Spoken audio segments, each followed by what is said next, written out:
شايفة الدببة يا جيهان؟ دب وحيد لطيف هادي في الشتوية قاعد.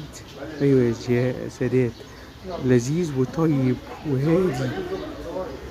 هي دي روح الدعابة يا جيهان. مفيش كلام إن الدببة دي شيء عظيم، الناس مش مقدرة طيبتها. صحيح تخينة بس لطيفة وجميلة ولذيذة، وتشعرك بالحياة، والأطفال بتزقزق.